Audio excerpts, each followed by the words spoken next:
Didwana Bharatiya Janata party की 47वें स्थापना दिवस के अवसर पर डिडवाना के सिंधी बांस स्थित मालियान सूर्य मंदिर में जिला स्तरीय कार्यक्रम एवं पंडित दीनदयाल उपाध्याय प्रशिक्षण शिविर का भव्य आयोजन किया गया। कार्यक्रम में मुख्य अतिथि के रूप में भारत सरकार के केंद्रीय कृषि मंत्री भागीरथ चौधरी ने शिरकत की, जबकि अध्यक्षता भाजपा जिला अध्यक्ष नागौर देहात सुनीता माहेश्वरी ने की। दीप प्रज्वलन के साथ हुआ विधिवत शुभारंभ। कार्यक्रम का आरंभ मुख्य अतिथि और विशिष्ट अतिथियों के द्वारा मां भारती के चित्र के समक्ष दीप प्रज्वलित कर और पुष्प अर्पित करके किया गया। जिला महामंत्री किशन भीचर सहित अन्य पार्टी पदाधिकारियों ने अतिथियों का स्वागत किया। इस दौरान पूरे परिसर में भारत माता की जय और पार्टी के नारे गूंज उठे।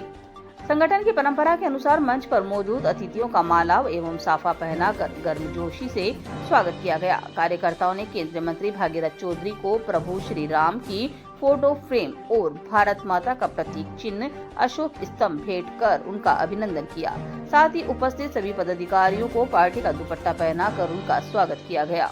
स्थापना दिवस के साथ आयोजित एक दिवसीय प्रशिक्षण शिविर में पार्टी की विचारधारा और भविष्य की कार्य योजना पर विस्तार से चर्चा हुई। पूरे देश भर में हमारे कार्यकर्ताओं द्वारा भारतीय जनता पार्टी का स्थापना दिवस मनाया जा रहा है। आज विश्व की सबसे बड़ी पार्टी है भारतीय जनता पार्टी। एक दिन वो भी था जब पूरे देश में 2 सीटें आई थी। आज प्रचंड बहुमत से भारतीय जनता पार्टी एनडीए की सरकार काम कर रही है और मोदी जी के नेतृत्व में 2014 से लेकर अब तक 12 वर्षों में जो काम किया है, गरीब को गणेश मानकर सबका साथ, सबका विकास, सबका विश्वास, सबके प्रयास के मूल मंत्र से आज पूरी दुनिया में भारत का मान सम्मान बढ़ा है। जो 11वें पायदान पे था आर्थिक रूप से, आज 4थे पायदान पर है और वो दिन दूर नहीं जो 3रे पायदान पर ये देश आने वाला है विकास की दृष्टि से और 2047 तक देश को विकसित राष्ट्र बनना है, परम व्यापार पहुँचना है।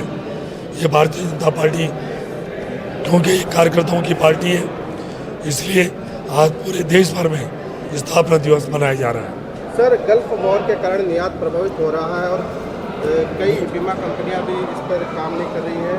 बीमा कंपनी इसकी वजह से एक तरफ एक्सपोर्ट प्रभावित हो रहा है, दूसरी तरफ किसानों को उचित भाव नहीं मिल पा रहा है। क्या सरकार इस पर कोई कदम उठा सकती है? देखिए, आज विश्व में कई देश आपसे में झगड़ रहे हैं, लड़ रहे हैं, पूरी दुनिया की हालात खराब है, परंतु इस स्थिति में हमारे देश की हालत बहुत अच्छी है। मोदी जी के नेतृत्व में हम सब सुरक्षित हैं और किसी तरह की कोई समस्या आने वाली नहीं है। जबकि दुनिया की स्थिति, मैं भारत के पड़ोसी देश की बात करूं, चाहे पाकिस्तान हो, बांग्लादेश हो, अफगानिस्तान हो, श्रीलंका हो, नेपाल हो, बेतहाशा महंगाई है, आज वहाँ की हालत खराब हो रखी है। फिर भी हमारे देश की हालत अच्छी है। मोदी जी के नेतृत्व में हम सब सुरक्षित हैं। राजस्थान के कई हिस्सों में बेमौसम बारिश और ओलावृष्टि से सरसों, जीरा, गेहूं की फसलों को काफी नुकसान हुआ है। डिडवाना के किसानों के लिए प्रधानमंत्री फसल बीमा योजना के तहत मुआवजे की प्रक्रिया में तेजी लाने के लिए केंद्र सरकार क्या कदम उठाएगी? देखिए, किसान हमारा देश कृषि प्रधान देश है। कृषि देश की रीढ़ की हड्डी है, किसान उसकी आत्मा है। मैं तो ये कहता हूँ, किसान भगवान तो नहीं है पर भगवान से कम भी नहीं है। प्रधानमंत्री मोदी जी के नेतृत्व में, हमारे कृषि मंत्री शिवराज सिंह चौहान साहब के नेतृत्व में किसानों को कभी तकलीफ नहीं आने देंगे।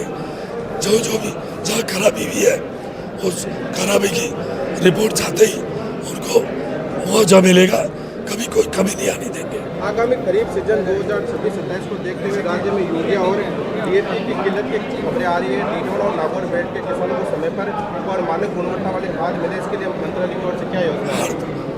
भारत सरकार, केंद्र सरकार सारी व्यवस्था कर रखी है, कोई कमी नहीं आने देगी। कोई कमी, यूरिया, डीएपी, कोई कमी नहीं आने देगी।